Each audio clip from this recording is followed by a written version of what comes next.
So, welcome to the second part of your nuclear notes. This one is going to cover a variety of topics, so we're going to try to move through it as quickly as possible. So, this first part is talking about the effects of radiation, and the effects actually depend on the amount of radiation exposure and how long. Massive doses can actually be deadly. Our DNA is very sensitive to alpha, beta, positron, and gamma, and of course X-rays. That's why whenever you go to the doctor to get an x-ray, if you're a female, they always ask you if there's any chance you can be pregnant, because x-rays can be detrimental to a growing fetus. Also, gamma rays are remember we talked about that, they are the most penetrating and the most harmful. So on this slide, I've underlined what needs to go in the blanks on your notes, and I'm just going to let you pause this and copy that down real quick, because I'm going to talk about those three things a little bit further on the next slides.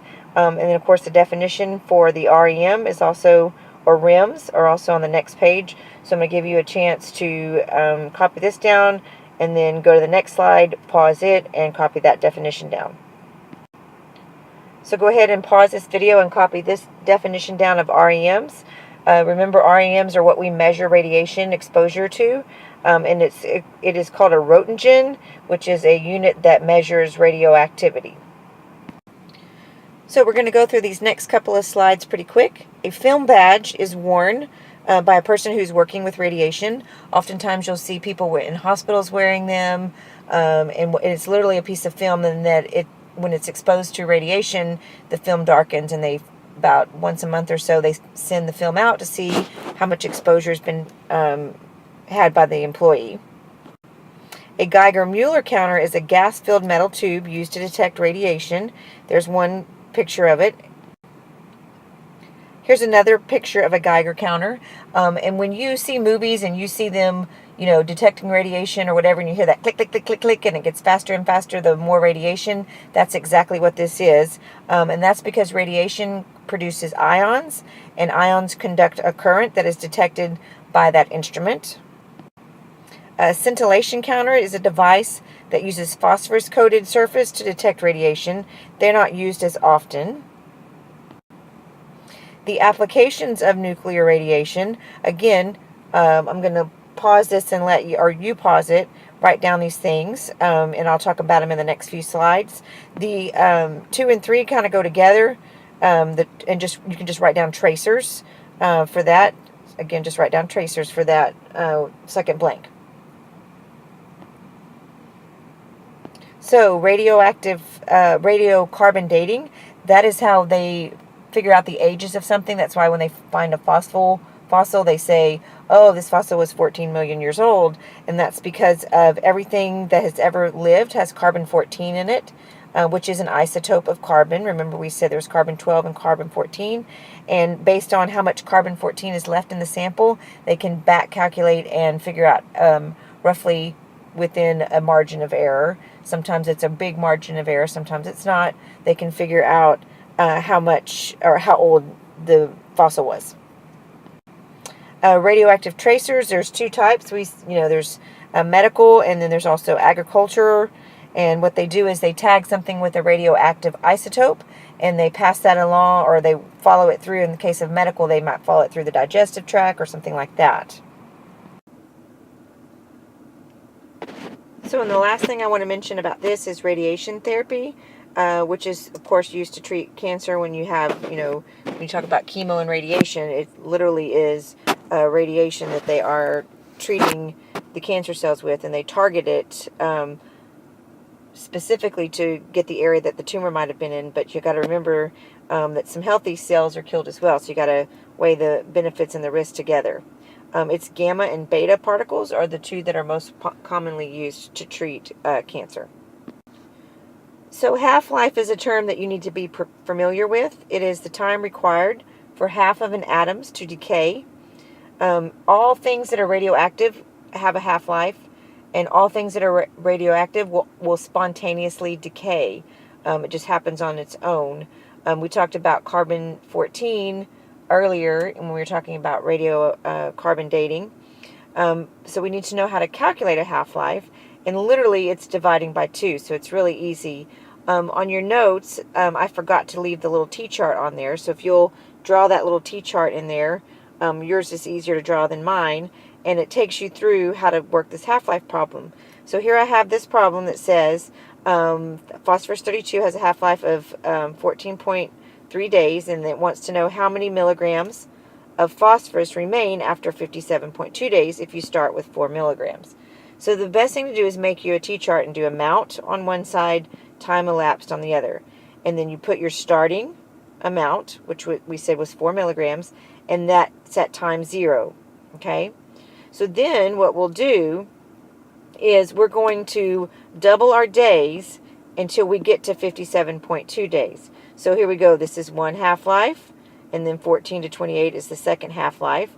28 to 42 is the third half-life, and then 42 to 57 is the fourth half-life. So we've gotten to the amount of days. So now we'll go over here, and remember it's half, so we're going to divide by 2. 4 to 2 for the first half-life, 2 to 1 for the second half-life, 1 to 0.5 for the third, and then for the fourth it's 0.5 to 0.25. So after that amount of time, what would be left would be the 0.25 milligrams. So that would be our answer. On your left side, you have 2 problems to go through, but since this is a flipped lesson and I'm not here to answer questions, I'm going to work those problems with you. So what I would like you to do is try the chart on both of them and then check to see if you did it correctly. This little slide is just a different way you can work it. You could figure out how many half-lives were and then just divide by 2, but honestly, if you will use the chart, it's much easier and you won't mess it up as much. Alright, so here is the one that I want you to pause the video and try to work it yourself with that little T-chart, and then restart the video and see if you did it correctly.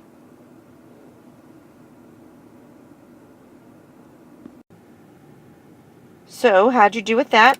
Hopefully your chart looks something like this, and you see that at the end of 415.2 days, you would be left with 0.25 milligrams. Now the next example is going to give you the amount you started with and ended with, and it's going to want to know how much time is left. You can use the same setup, so let's look at that. Alright, so I need to make a couple of changes on here because I know the one in your notes is a little bit differently. First change I made was on the days. Cross out that 0.24 and just use 3.8 days because the 24 part on the end is a little tedious. And then I had a different question in my PowerPoint than you do on your notes, so use the one that's in your notes. So pause the video and work that out. Again, you can do it the same way, except this time you're going to decay the amount and then match the days to it. Alright, so let's go ahead and do this one together. We started with 100 milligrams. We divide that by 2 and we get 50 milligrams. Half is 25 milligrams. Then we have 12.5 milligrams. And then we get to the 6.25 milligrams is what they asked us to do.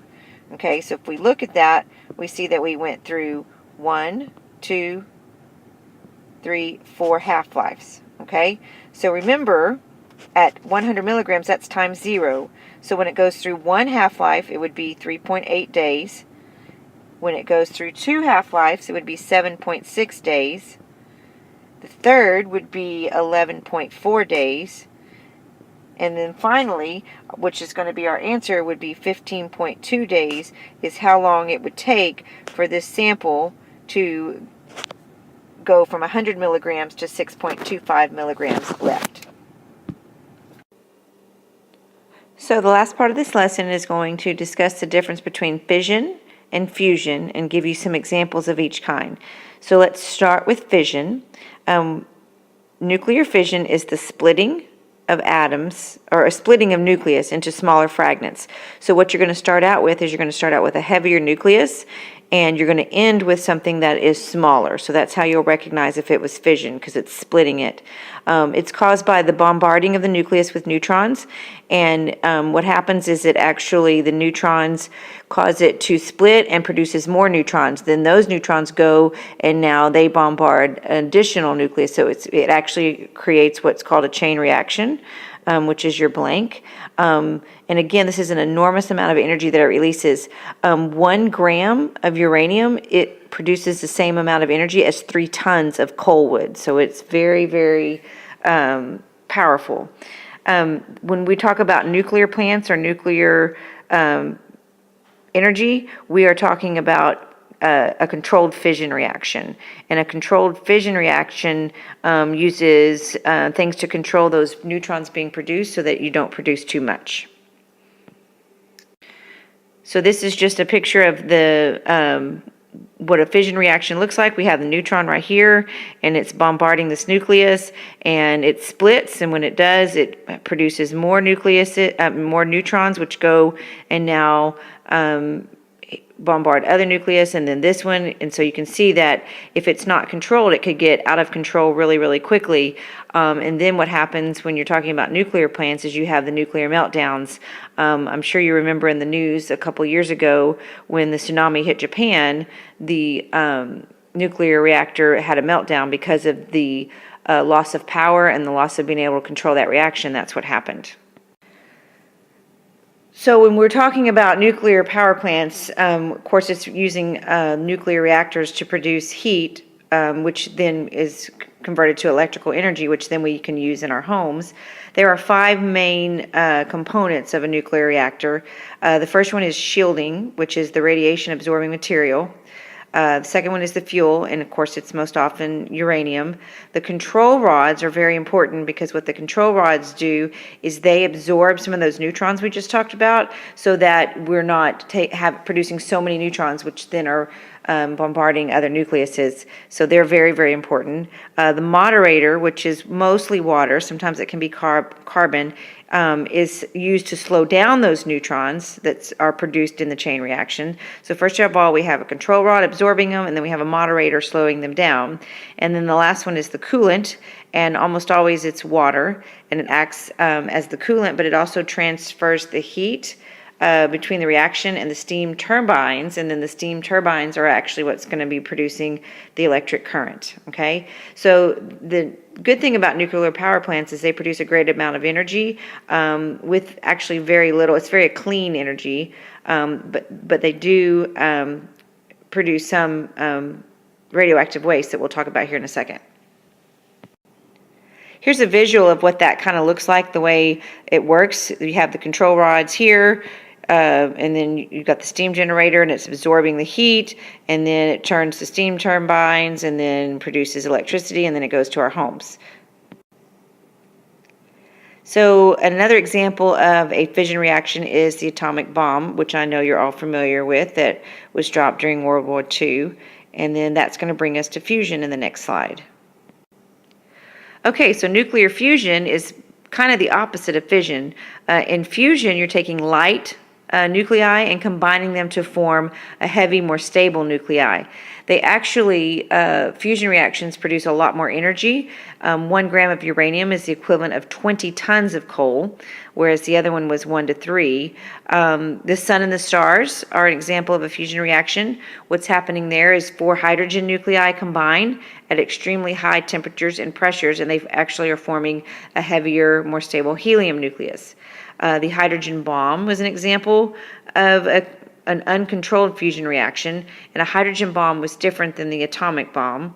And then the third thing that they're trying to figure out is trying to use fusion as a source of energy, because it produces so much more energy, and then their byproducts are much less harmful than fission reactions. Research is being done. I personally think you'll see that in your lifetime, maybe not in mine, but I feel like you might see that in your lifetime, a fusion reactor. But the problem is you need a really high temperatures, and most of the material that we can produce right now can't withstand the high temperatures. So the last thing we need to talk about is nuclear waste, and that is nuclear waste produced from fission and fusion reactions.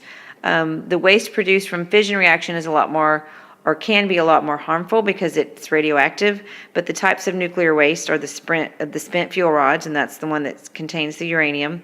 When we dismantle nuclear power plants, the military, and then of course the radioisotopes that are used in many hospitals. So those are some of the things that the scientists are trying to deal with. How do we deal with that? Because it is radioactive once it's started decaying, but it stays radioactive for many, many years. So right now, the type of containment that we use is either on-site storage or off-site disposal. Remember that every radioactive substance has a half-life. For some, it's only a few months. Others, it can be hundreds of thousands of years. And so the on-site storage is the most common for spent fuel rods. Also, there can be water pools, because if they store it underwater, the water absorbs some of that. And then the dry cask, which are going to be concrete or steel that are buried. There are currently 77 off-site disposal sites in the United States. It could be more than that. I'm not sure how old that data is. But the newest site was in Las Vegas in the mountains. So that is going to end where we're talking about nuclear chemistry. So stay tuned on the next slide for your jokes. Okay, time for jokes. This time we have a theme, and it is space and planets and stars. So let's start with the first one. How do you organize a space party? You plan it. What do you get when you cross Santa Claus with a spaceship? A UF ho ho ho ho. What kind of songs do the planets sing? They sing Neptunes. All right, see you in class.